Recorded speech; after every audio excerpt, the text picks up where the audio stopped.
So what's going on guys, Kade is here and welcome back to a brand new video. For today I will show you the top 3 best meta builds for PvP and PvE in New World. So the game has been out for almost 4 weeks and now a new meta has come where all the high tier players have switched from light gear to medium or even heavy. So in this video I will cover all of that and I will show you the 3 most used and overpowered builds that 90% of all high tier players are using for wars, elite farming, open world PvP and much more. So then like per usual for each and every single build I will explain what attributes and perks you want to have, then what gems and specific gear you want to use for each weight category so you could get 100% the best stats out of your build, and lastly I will show you the best gameplay of me using the different weapons so you would know which abilities you want to use first on your enemies and much more. So with all this said, if this sounds interesting to you then let's get right into it.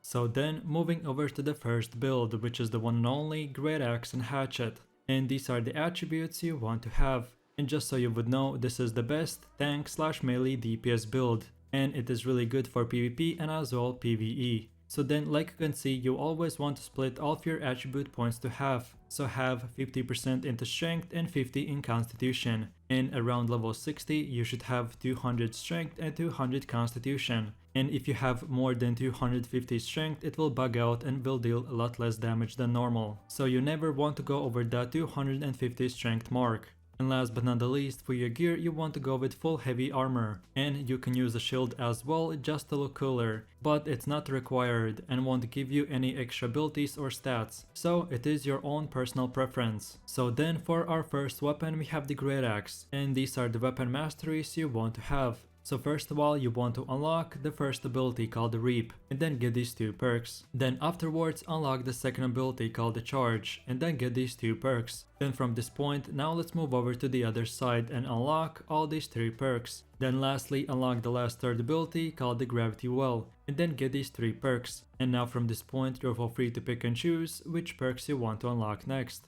So then now let's go over to the second weapon, which is the Hatchet, and these are the weapon masteries you want to have. So first of all you want to unlock the first ability called the Berserk and then get these 2 perks. Then afterwards unlock the second ability called the Feral Rush and then these 2 perks as well. Then lastly unlock the last third ability with these 2 perks. And now from here, now let's take a closer look at the other side and unlock this one last perk, and that's it. Now again from this point and onwards you're free to choose in whichever order you want to spend your points. So then now let's move over to the gameplay where I will show you the best way to play this tank build and get out of your abilities the best possible results. So first things first, for your Great Axe, the Q ability, we have the Gravity Well, which you can aim and shoot. And if you hit a target in that electric storm, he will take damage and get stunned. Then the second ability is called the Reap, which basically extends your axe for 5 meters. And if an enemy is running away, you can pull him back. And lastly we have the F ability called the Charge.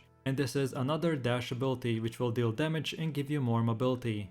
And then going straight into the Hatchet, and when attacking an enemy it's super simple. You want to use your Q ability, aka activate the Berserk mode. And then keep on using auto attacks and use the R and F ability, which are both just simple damage spells. Then the best thing about this Berserk mode is that it will give you self-healing and movement speed, so you can use it to run away or run towards an enemy. And as this weapon is super simplistic and straightforward, the only thing that you need to know is that we have unlocked the Throwing Axe ability, so to escape an enemy attack you won't be able to block it, but instead use the heavy armor and dodge their incoming attacks, or switch to the Great Axe and use the blocking system. But then on the other hand, now we can use Throwing Axe, which you can use to pull mobs or hunt animals from a lot further distance. And then you can even finish off players with low health. So how it works, you use the same mouse button that you would use for blocking. So for me it's the right mouse button, and then you aim it and shoot it with the left mouse button, and that's it. Just of course keep in mind that every axe throw it will consume your stamina, so use it as much as you can but never get below 20% stamina, so then you would get it back up super quickly.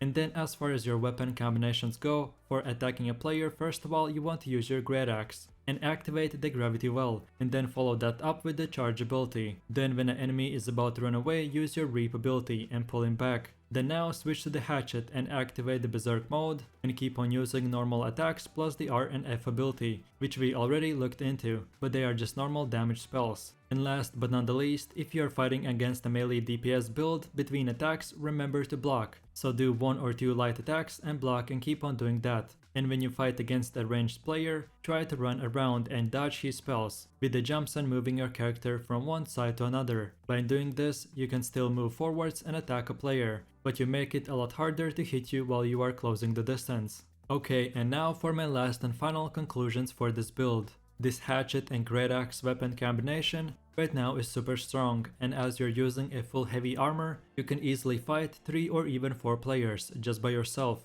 And then last but not the least, for your hatchet and great axe for PvP, use the opal gem, and for PvE, use the carnelian gem. And then for all of your gear, get the Enix gems. So if you're looking to be super tanky and hard to kill, but as well have the ability to do a bunch of damage as a solo or group player, then this is the build for you, so have fun.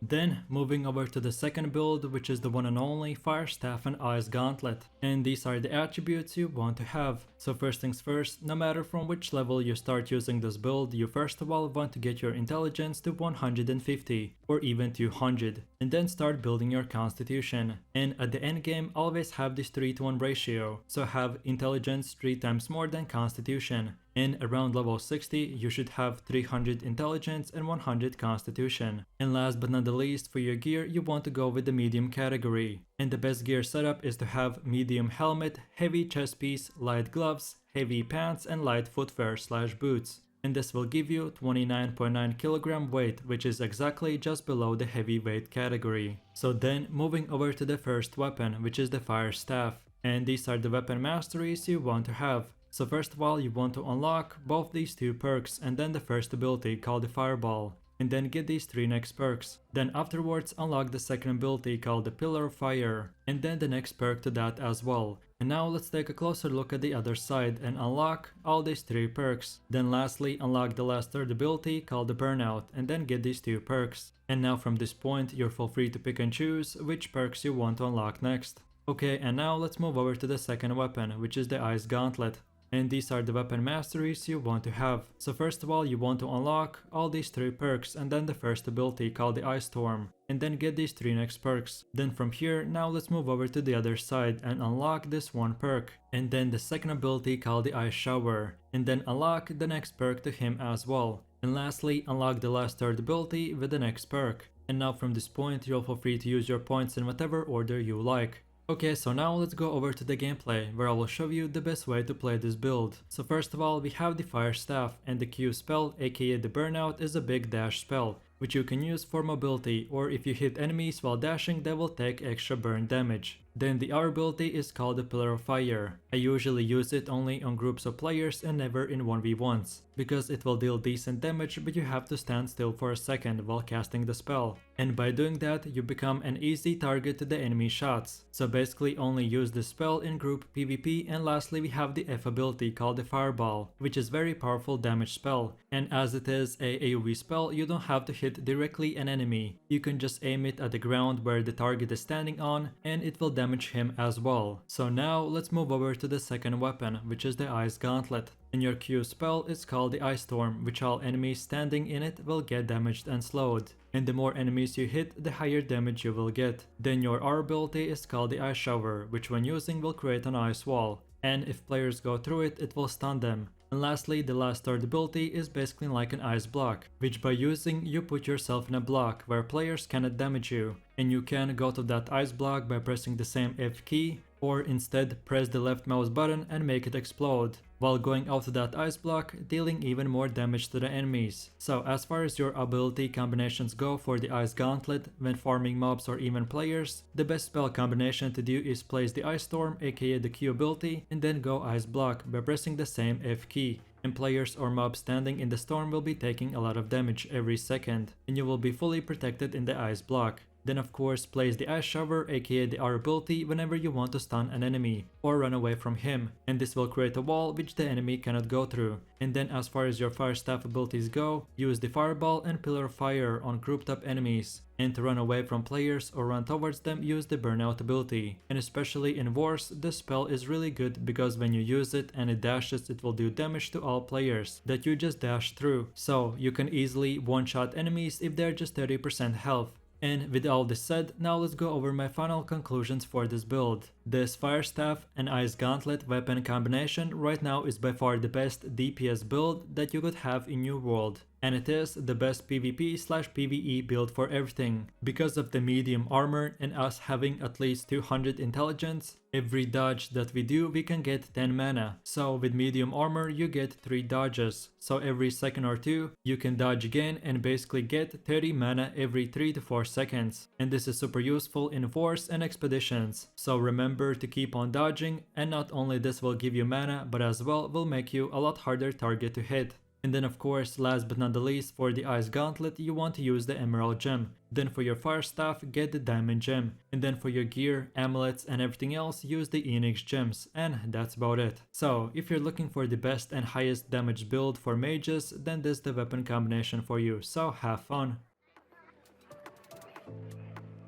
So then moving over to the last and final build, which is the best meta healer/paladin tank build. And for the weapons you want to use the life staff and sword with shield. And then these are the attributes you want to have. So first things first, if you start from level 0, you want to get your focus to 150 and then start building your constitution. And around level 60 you should have 200 focus and 150 constitution and 50 strength. And last but not the least, for your gear you want to go with full heavy armor, and this time as well you have to use a shield. So then moving over to the first weapon, which is the life staff, and these are the weapon masteries you want to have. So first of all you want to unlock this perk and then the first ability called the Sacred Ground, and then afterwards unlock all these 5 perks. Then now let's go over to the other side and unlock this one perk, and then the second ability called the Beacon, and then get these 2 perks. Then lastly unlock the last third ability called the Light's Embrace, and then get these 2 perks. And now from this point you'll feel free to spend your points in whatever order you like. So then as for our second weapon, we have the best tanking weapon, aka the sword with shield,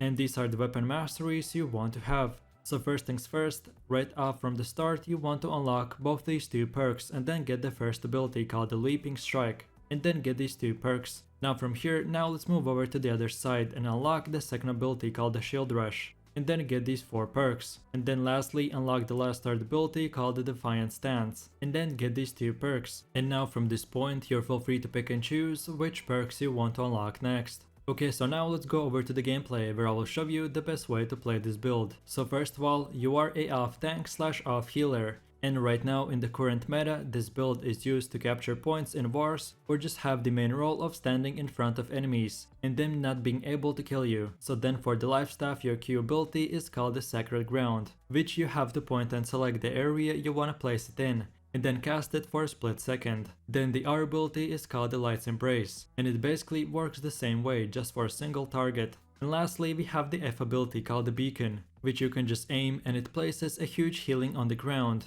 And if you hit the target, a player can attach this spell to him specifically. So instead of the circle being on the ground, it will be attached to a player, making the spell very useful in wars and in group content. So then for our second weapon we have the sword, and the first Q spell is called the Leaping Strike, which basically is a damage ability that makes you leap 5 meters to the enemy. Then the second ability is called the Shield Rush, and the spell makes your character run very fast for 5 meters. And if you hit the target while running, he will get knocked back. And then our third ability is called the Defiant Stance, which you can just activate, and for the next 8 seconds your resistance is increased, or in PvE you can activate the spell and it increases your threat level, so it will make all mobs target you. So then as for our actual way to play this build, it doesn't matter if you are by yourself or in open world or in 50v50 wars, your main mission is to stay alive and be unkillable. while still annoying enemies and helping out your teammates with healing. So the way you want to play it, first of all, use the sword and activate the leaping strike or the shield rush abilities whenever you want to attack an enemy, and always save your defiant stance ability on when the enemy is about to deal a lot of damage. Then switch to the life staff, and if an enemy is further away or running, use your auto attacks. And then of course use your beacon and sacred ground ability on grouped up players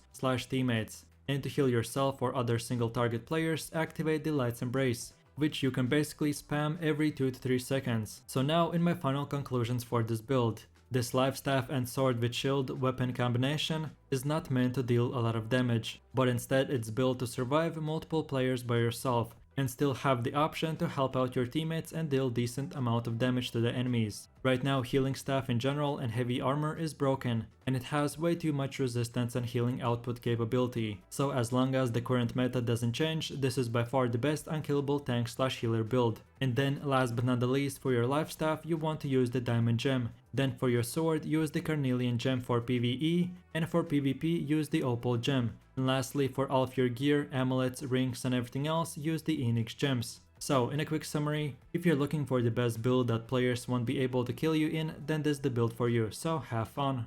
And that's about it. So I really do appreciate everyone for watching guys, and I hope you enjoyed it. If you have any suggestions, feedback or other best builds that you would like to see in the next video, then feel free to leave your comments in the comment section down below. And while you're doing that, please click like, subscribe and enable that notification bell, so this way you could support the channel and you wouldn't miss any more amazing content from me. With all this said, you have an amazing day and I'll catch you in my next video, so take it easy, peace. Yo, I ain't here for the money, I ain't here for the fame. Though it might be nice to own a jet plane, I'ma do it all for you. Come along.